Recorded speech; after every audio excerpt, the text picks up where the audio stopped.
director of the Bureau can use. Like But then- Excalibur. Yeah. Yeah. And then you have the supernatural abilities, but like what we're seeing here now is kind of one of the things you want to do with the game is kind of juxtaposition of the mundane and then also the sort of craziness. There's plenty of that, plenty of that in the game. So this clip is from the behind closed doors demo that we're showing here at E3. Just wanted to give people a sneak peek of it. I should maybe be quiet and let the images speak for themselves. Uh-huh. Yeah, this is normal.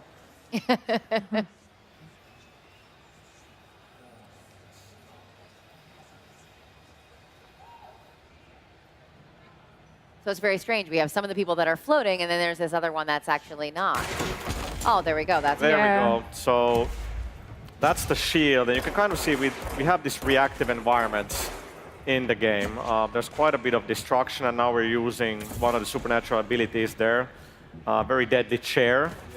And we're going to use the shield again. You can see how the environment kind of reacts to all of that. Like when Jesse pulls up the shield, the objects nearby will start to levitate as well. So there's a lot of sort of So this environmental destruction, how does it affect the gameplay? Can you use it to your advantage, or you can use it against your enemies offensively as well? Absolutely. Yeah, you can see that she can pick up things like the fire extinguishers and the clock and other elements and hurl them at the enemy. She can pick up debris and use it as a shield. And she'll get other abilities that will allow her to manipulate the environment as well. They're really trying to build like this sandboxy kind of thing with control, because you have your abilities, you have the service weapon, so players will have a lot of choice in kind of how to approach things, and of course they can cause a lot of really good looking destruction. Right, so what brought Remedy to Control? Like, why did you want to make this game? Well, it's Sam Lake's vision, and as he was making some other games, working on Alan Wake and Quantum Break, he had some ideas that didn't entirely fit into those games, and so he sort of made a mental note that they were something he wanted to pursue in the future. And so coming out of Quantum Break, he revisited those ideas and had the oldest house idea, this sort of world within a location, constantly transforming and branching, otherworldly place. And from that, this whole idea of the Bureau rose, and there we have control. Now we know that she is trying to defeat the Hiss and also figure out what this whole, trying to get control of this whole Bureau is. Are there certain quests that she goes on? Is there tasks that she has to do to get to the next level? Is it broken up like that, or is it more like open world? Well, she's the director, so the director has lots of different jobs. Definitely not open world. Just want to make sure we're talking in the right terms. It's much more of a kind of open-ended game than what we've done before. It's more of a sandbox. You can actually kind of, now we just end the demo right there, just as was I wanted to point some things out. Yeah, there's a big sort of exploration aspect to the game as you kind of traverse through the oldest house. So you do have your story missions, but then there's lots of side missions in the game as well. And story is really important at Remedy. So all the side missions we do want them to be sort of closely tied together with the rest of the story, and they're going to give you a lot more on the characters you meet along the way. Not everybody's going to be hostile in the oldest house. And then on top of that, there's going to be some really challenging gameplay that we're not going to talk about just yet. All right, I like it. Gives York. Now, once again, we're seeing her service weapon here.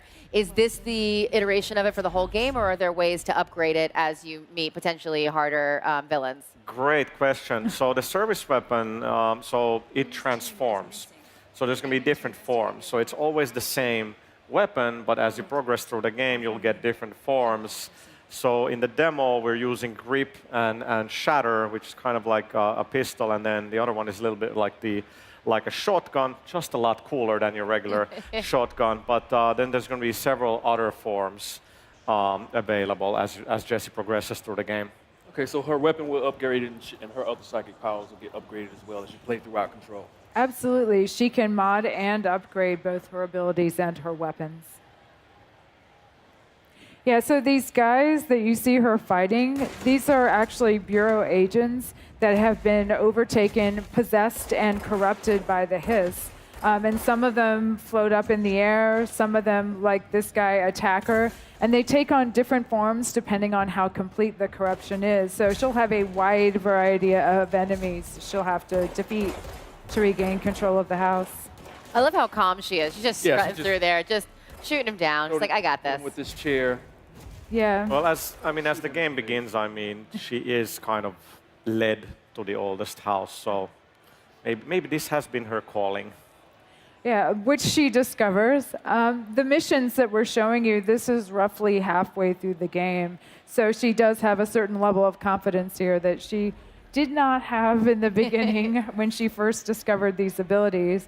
And a lot of the challenge of this game is her learning to master these powers that have just been granted to her and discovering their limitations and what they can do. Now, I know fans of Remedy games obviously remember Max Payne. Were there any lessons you guys learned from that game that now, along with all the new technology that's available, that you really applied to Control?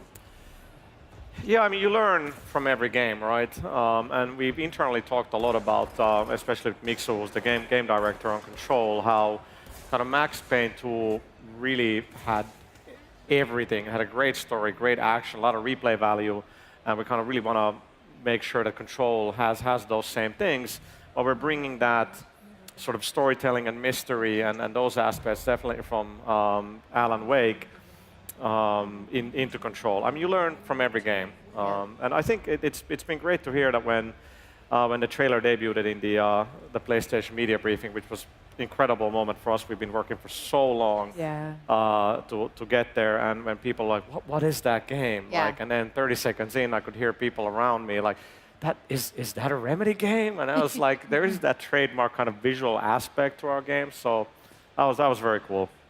Yeah, it's not just learning from our past games, though. Remedy always tries to innovate with every game that we make. So we are taking some narrative risks